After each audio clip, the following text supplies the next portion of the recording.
Salut, c'est Blue de la Green Prod.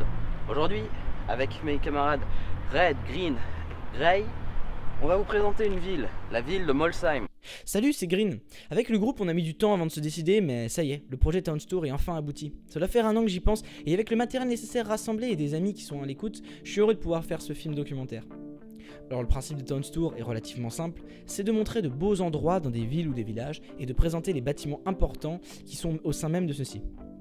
Alors je n'ai pas une grande expérience de réalisateur-producteur slash acteur, et mon logiciel de montage est vraiment basique, c'est iMovie, mais bon, il y a un début à tout et je veux gagner de l'expérience pour m'améliorer dans cet art. Alors comme il s'agit de notre première réalisation cinématographique, elle ne sera pas aussi complète qu'un secret d'histoire, ni même de la qualité HD d'un documentaire professionnel, mais nous essaierons quand même de faire de notre mieux. Et pour en revenir à cet épisode, j'espère qu'il vous plaira. Sur ce, je vous souhaite une très bonne vidéo.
L'église catholique de Molsheim est couramment appelée église des Jésuites car elle a été fondée pour les disciples d'Ignace de Loyola qui était à la tête d'un ordre monastique religieux masculin, les Jésuites. Devant l'importance croissante de la réforme protestante, des pères jésuites étaient établis dans la ville épiscopale de Molsheim dès 1580 pour y fonder un collège. Cependant, ce n'est que bien des années plus tard que grâce aux dons, aux collectes et surtout au soutien de l'archiduc Léopold d'Autriche, évêque de Strasbourg, que ceux-ci ont pu entreprendre l'édification d'une église au sein de leur collège. Édifiée entre 1615 et 1617 par l'architecte Christoph Wamser, cette église fut consacrée le 26 août 1618 par l'évêque de Bâle. Elle resta affectée au collège jusqu'à la suppression de l'ordre des Jésuites en 1765. Pour l'anecdote, Louis XIV visita cette église lors de son seul et unique passage à Molsheim vers 1683. Après la Révolution, elle fut rendue au culte catholique et donnée à la paroisse de Molsheim pour remplacer l'ancienne église, qui se trouve actuellement sur la place du marché, qui menaçait de tomber en ruine. La première église de Molsheim a été le Dom Péter, situé dans un champ près du village d'Avolsheim. Les fondations de cet édifice, qui serait la plus vieille église rurale d'Alsace, remontent à l'époque mérovingienne, vers le 7e siècle. L'importante masse de la construction qui, par sa hauteur, domine les maisons voisines, l'élégance des 3 étages de fenêtres et ses proportions harmonieuses, confèrent une indiscutable majesté à l'édifice. De style gothique, l'église des Jésuites peut être considérée comme un des symboles de la ville. C'est un des édifices religieux les plus importants de toute l'Alsace. Sa longueur est de 61,5 mètres, sa largeur est de 21,5 mètres et sa tour, flanquant la façade ouest, dédiée à Saint-Michel, atteint près de 45 mètres de haut. A l'origine, la tour était coiffée d'un toit rond sur lequel se dressait une statue de la Vierge. Les portes intérieures sont de style Renaissance et datent de l'époque de la construction.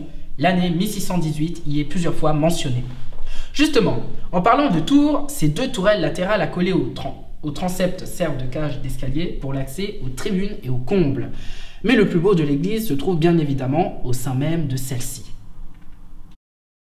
L'intérieur de cette église est tout aussi splendide. La nef, par exemple, comporte 10 travées séparées par une rangée de piliers qui supportent les galeries. À leur hauteur, on aperçoit des vestiges de peinture murale. Les statues qui ornaient les niches le long des galeries ont disparu pendant la Révolution. Cette nef majestueuse et ses vastes tribunes permettaient le rassemblement de foules importantes comme les pères jésuites le souhaitaient. La rangée de piliers serrés et le double feston d'arcades ajoutent à la majesté de l'édifice. Cette impression est renforcée par l'élégante voûte d'ogive de la nef centrale. Un mobilier remarquable dans cette même nef est la chaire, datée de 1631, ornée de statues des saints Pierre, Paul et des 4 pères de l'église latine, Saint Jérôme, Augustin, Ambroise et Saint Grégoire.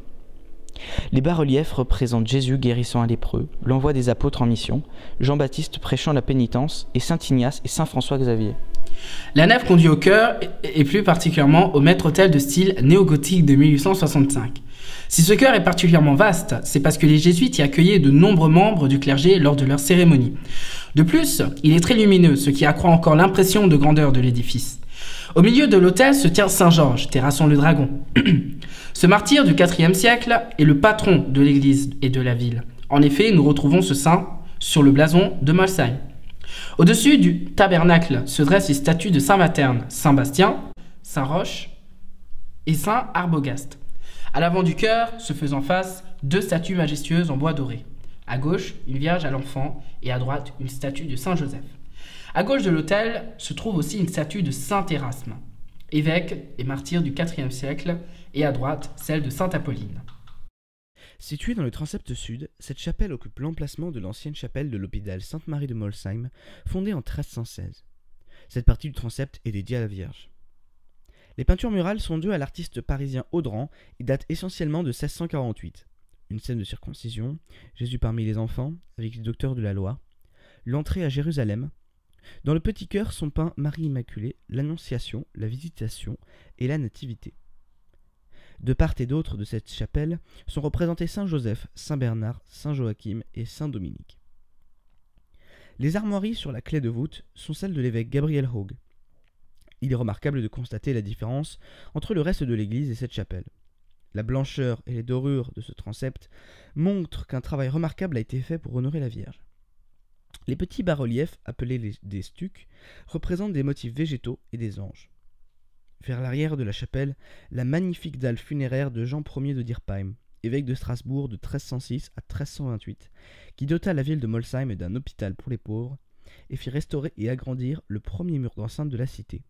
Soigneusement restauré, ce monument a été réinstallé dans sa position initiale de gisant en 1989.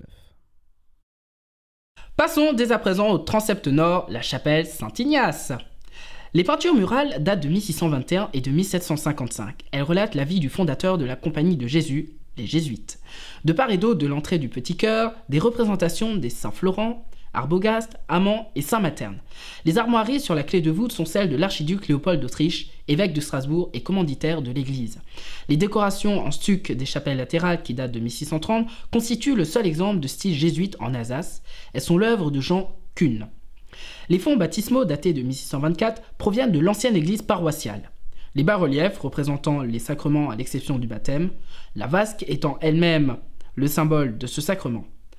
Contre le mur de la chapelle, 2 pierres tombales d'enfants nobles au début du XVe siècle et la stèle commémorative de l'élection de l'évêque Guillaume de Diest en 1394, découverte dans l'église en 1987. J'aimerais vous faire découvrir une magnifique sculpture, la croix des Chartreux.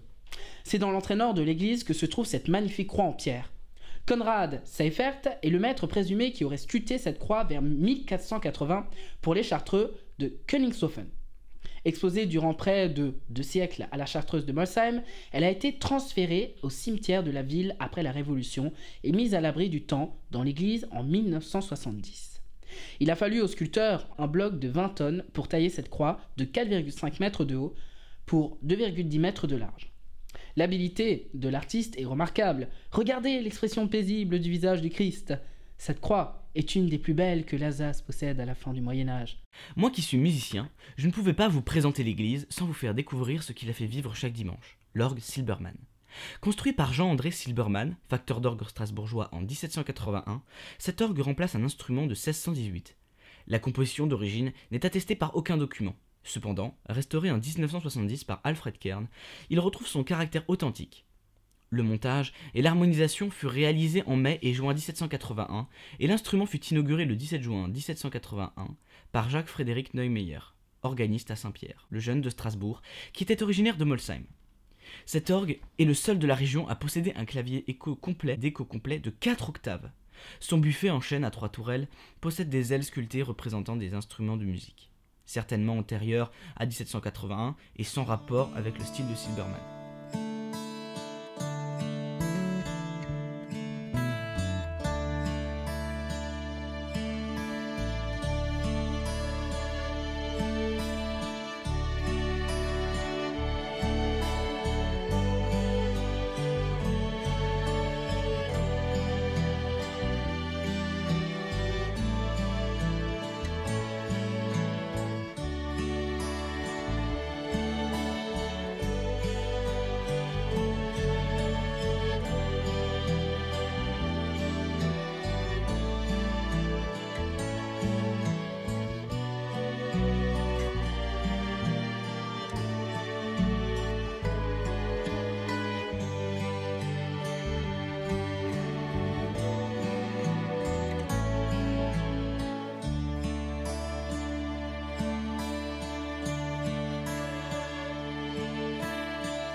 Avec plus de 9400 habitants, Molsheim est une ville importante d'un arrondissement de plus de 100 000 habitants. Située à 25 km de Strasbourg, la ville a pu mêler tradition, culture et développement économique. Elle est une ville très dynamique. Le patrimoine historique fait de Molsheim une ville incontournable des environs. Et grâce à la proximité de galeries marchandes et d'une zone de loisirs située à la frontière de Molsheim et de Rüsselsheim, la majorité des habitants des environs viennent et participent au développement de ces villes. Autrefois précédée d'un pont-levis qui enjambait un fossé rempli d'eau, elle demeure le principal témoin des fortifications édifiées au début du XIVe siècle. Début XXe, 2 maisonnettes furent construites de part et d'autre de la porte, la maison du péager et celle du corps de garde. La statue de la Vierge à l'Enfant est une sculpture en fonte de 500 kg et de près de 2 mètres, dorée à la feuille d'or, qui a été installée en 1868. Elle a été offerte à la ville par la bourgeoisie locale. La porte des forgerons abrite sous son toit une superbe cloche de 40 quintaux. Fondue en 1412 par maître André de Colmar et provenant de l'ancienne église Saint-Georges située jadis sur la place du marché. Construite après 1583 pour la corporation des bouchers, la Metzig est le bâtiment le plus représentatif du style Renaissance à Molsheim. Ce bel édifice se comprend de niveaux. Le rez-de-chaussée, voûté en arcade, le premier étage étant souligné par des balcons à balustrade.